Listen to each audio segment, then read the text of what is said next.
all of you present over here. I am Pratik, and here are my group members: Ambuj Patel, Sanskar Jain, Niket Singh Rajawat, and Abhijit Patel is also there. I mark his absence. So today our topic is IBD. So let's start and have a look of IBD. This is from our point of view. So first of all, what is IBD? IBD term refers to a group of chronic inflammatory condition which specially target to one gastrointestinal tract of GI, and it causes inflammation and damage to our GI tract. Now, there is one study done in 2024 by AGI Hospital of Hyderabad, and this states that there are approximately 15 lakh people suffering from this disease, and there are many more. Now we come to its type. It has two types: ulcerative Crohn's disease and ulcerative colitis. Crohn's disease affects the entire GIT of our intestine and can happen to any part of GI tract. It causes damage and inflammation. अब बात करें इसकी location की, तो ये entire GIT को target करता है और एंटायर जीआईटी को टारगेट करता है, और इसमें जो इन्फ्लामेशन होती है वो थिकनेस ऑफ जीआई ट्रैक्ट में होती है। अब बात आती है सेकेंड टाइप की, तो वो है ulcerative colitis. Ulcerative colitis affect करता है स्पेशली लार्ज इंटेस्टाइन को। उसमें भी अगर उसकी लोकेशन की बात करें तो रेक्टम और एनस, रेक्टम और कोलन मेन है, और इसकी इन्फ्लामेशन जो है वो थीकनिंग ऑफ जीआई, उसकी जो इन्फ्लामेशन है वो inner lining of large intestine में मेनली देखने को मिलती है। अब बात करें इसके सिम्टम्स की, तो सिम्टम्स में दोनों में सेम ही सिम्टम्स लगभग देखने के लिए मिलते हैं। जैसे पेशेंट कंप्लेंट करेगा कि उसे एब्डोमिनल पेन है, फैटिग रहता है, रेक्टल ब्लीडिंग भी होती है, वेट लॉस के साथ साथ डायरिया भी होता है, और इसमें एक और कंडीशन देखने को मिलती है जिसे बोलते हैं टीनेस्मस।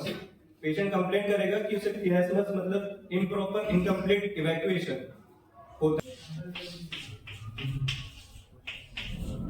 नंबर 1,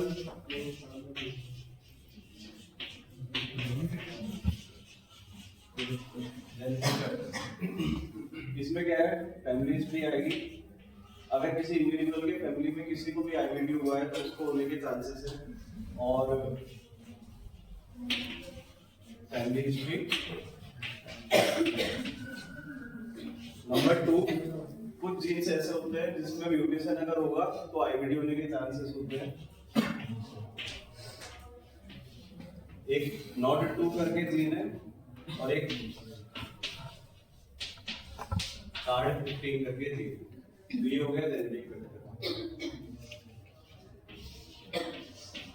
सेकेंड में एनवायरमेंटल फैक्टर, इसमें पहला आएगा फूड हैबिट्स। फूड हैबिट्स में क्या है, अगर डाइट में शुगर कंटेंट ज्यादा है, डाइट ज्यादा प्रोसेस्ड है, या फिर सैचुरेटेड फैट्स है, तो आईबीडी होने के चांसेस है। सेकंड पे आता है स्ट्रेस। बहुत ज्यादा जो लोग स्ट्रेस लेते हैं उनके हार्मोन्स अच्छे से काम नहीं करते, डाइजेशन अच्छे से नहीं होता, इस वजह से भी आईबीडी हो सकता है। तीसरा है स्मोकिंग। कंटिन्यूअस स्मोकिंग से भी आईबीडी होता है। और चौथा है over use of antibiotic, specially childhood में, मतलब बचपन में अगर एंटीबायोटिक्स का यूज ज्यादा होता है तो फिर फ्यूचर में आईबीडी होने के चांस ज्यादा होते हैं। उसके बाद थर्ड पे हमारा आएगा इम्यूनोलॉजिकल फैक्टर। इसमें क्या रहता है,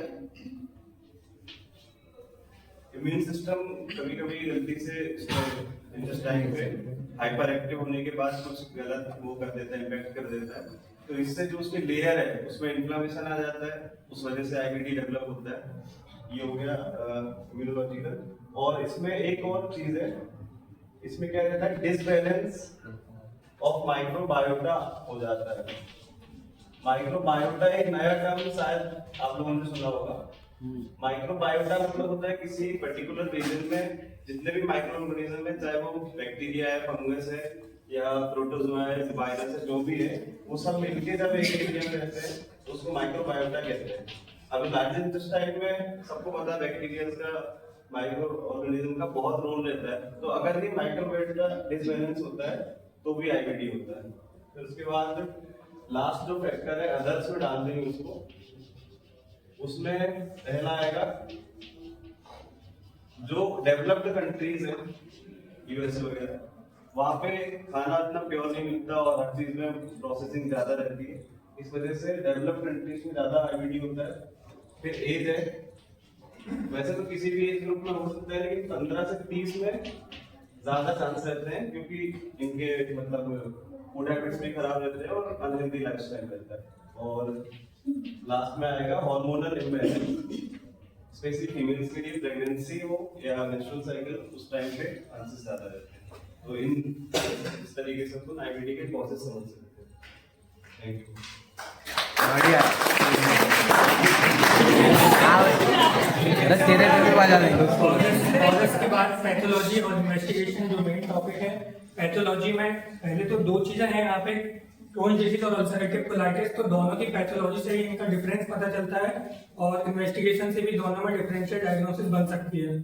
सबसे पहले यहाँ पे जो टर्म्स हम लोगों ने यूज किए हैं उनके लिए, सबसे पहले यहाँ पे देखा ट्रांसम्यूरल इन्फ्लेमेशन। ट्रांसम्यूरल जो वर्ड है उसका मतलब ये है कि जो जीआईटी रहता है उसमें 4 लेयर रहती हैं, म्यूकोसा, सब म्यूकोसा और सिरोसा और एक और होती है। उन चारों का मस्कुलरिस प्रोपेरिया, जब उन चारों का इन्वॉल्वमेंट होता है तो ट्रांसम्यूरल इन्फ्लेमेशन उसको कहा जाता है और वो क्रोनिक डिसीज में होती है। जबकि यहाँ पे म्यूकोसा और सब म्यूकोसा, अल्सरेटिव कोलाइटिस में म्यूकोसा और सब म्यूकोसा बस इन्वॉल्व होती है। ये मेजर डिफरेंस है दोनों डिसीजेस में। अब जो इन्वेस्टिगेशन कराएंगे और पैथोलॉजी होगी उसके बेसिस पे भी बहुत सारे डिफरेंस हैं। सबसे पहले क्रोनिक डिसीज जब लार्ज इंटेस्टाइन में होती है तो जो उसका अफेक्टेड पार्ट होता है वो थोड़ा सा अफेक्टेड पार्ट, फिर कुछ पार्ट सही होता है, फिर कुछ अफेक्टेड पार्ट होता है। जो पार्ट सही होता है उसको एक नाम दिया है स्किप लेसन्स करके, तो ये स्किप लेसन्स क्रोनिक डिसीज में मिलते हैं। लेकिन अल्सरेटिव कोलाइटिस में पूरा जहां से भी इन्वॉल्वमेंट होता है फिर वो इन्वॉल्वमेंट कंटिन्यूअस रहता है और एनल पार्ट तक जाता है। सेकेंड पॉइंट ये है कि जो अपीयरेंस है, जब अपन एक्सरे कराते हैं तो एक्सरे में क्रोनिक डिसीज में आपको होस पाइप अपीयरेंस, मतलब एक नाली का पाइप जैसे अपीयरेंस देखने को एक्सरे में मिलता है। सेम अल्सरेटिव कोलाइटिस में गार्डन पाइप अपीयरेंस मिलता है जो एक्सरे में देखने में मिलता है। अगर आप एमआरआई कराएंगे, सीटी स्कैन कराएंगे, उसमें भी देखने को मिलेगा, इन्फ्लेमेशन देखने को मिलेगा। और अगर क्रोनिक डिसीज में एंडोस्कोपिक इन्वेस्टिगेशन कराते हैं, कोलोनोस्कोपी कराते हैं, सिग्मोइडोस्कोपी कराते हैं, तो उसमें सर्पेंटिजिनस अल्सर मतलब स्नेक के जैसे अल्सर आपको देखने को मिलेंगे जो डीपली इम्बेडेड भी हो सकते हैं और वो इतना डीप जा सकते हैं कि फिशर्स भी हो सकता है और फिस्टुला भी फॉर्म कर सकता है। जैसे हम लोगों ने यहाँ पे मार्क किया है सर्पेंटिजिनस अल्सर सेकंड पॉइंट से मार्क किया है, थर्ड पॉइंट हम लोगों ने फिस्टुला से मार्क किया और फोर्थ पॉइंट हम लोगों ने फिशर से मार्क किया। जैसे जहां पे भी स्नेक लाइक जो अल्सर होना सर्पेंटिजिनस अल्सर होला है, उसके जो आइड और साइड की जो म्यूकोसा होगी वो बहुत ज्यादा इन्फ्लेम्ड होगी और वो एक अपीयरेंस फॉर्म करेगी जिसको बोला है कोबाल स्टोन अपीयरेंस, और उसको टर्म कोबाल स्टोन टिश्यू भी कह देते हैं। सेम जो डिफरेंशियल डायग्नोसिस के लिए हम जो देखेंगे या एमआरआई में या फिर एंडोस्कोपी में जो हमें दिखेगा, अल्सरेटिव कोलाइटिस में स्यूडो पॉलिप दिखेंगे, जैसे वहाँ कोबाल स्टोन अपीयरेंस दिख रहा था, यहाँ पे स्यूडो पॉलिप दिखेंगे जिनसे दोनों का डायग्नोसिस हो पाएगा। इसके लिए बेरियम एनीमा भी करवाया जाता है। साथ में अगर जिसको भी आईबीडी डिसीज होती है वो बहुत ज्यादा सेंसिटिव होता है सैकेरोमाइसिस सेरेविसेई बैक्टीरिया के चलते हुए, तो अगर बहुत लॉन्ग टर्म से आईबीडी किसी को है तो हो सकता है कि उसमें एंटी सैकेरोमाइसिस सेरेविसेई एंटीबॉडीज प्रेजेंट हो, तो एक सीरोलॉजिकल टेस्ट करा के ये एंटीबॉडी प्रेजेंट है ब्लड में तो पता चल जाएगा कि पेशेंट को आईबीडी है। साथ में अगर पूरी इंटेस्टाइन अफेक्टेड हो जाती है तो उसके लिए एक अलग टर्म यूज किया है जिसको कहा है पैनकोलाइटिस। और बहुत बार अल्सरेटिव कोलाइटिस में अगर 2 लेयर सबम्यूकोसल और सबम्यूकोसल के बाद थर्ड लेयर मस्कुलरिस प्रोपेरिया भी इन्वॉल्वमेंट हो जाता है अगर, तो उसमें नर्व कनेक्शन होते हैं और नर्व कनेक्शन होने के कारण बहुत बार ऐसा होता है कि कंप्लीट शटडाउन हो जाता है लार्ज इंटेस्टाइन का, जिसके कारण कोई भी फंक्शनिंग फिर नहीं हो पाती है और उसके लिए एक टर्म यूज किया है टॉक्सिक मेगाकोलोन। नेक्स्ट जो थोड़ा सा ओवरव्यू मेडिकेशन के ऊपर वो हम मेरा टॉपिक मेडिकेशन के बारे में है। मेडिकेशन इसमें क्या प्रोवाइड करता है।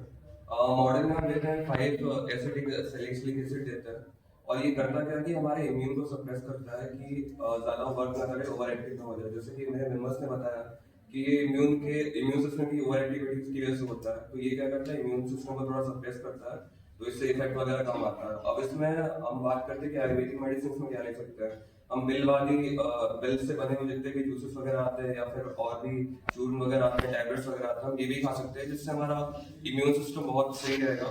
और बाकी सब इन्फ्लेमेशन वगैरह जो कॉज होता है जो फूड से, वो भी अवॉइड कर सकते हैं। बस यही सब है।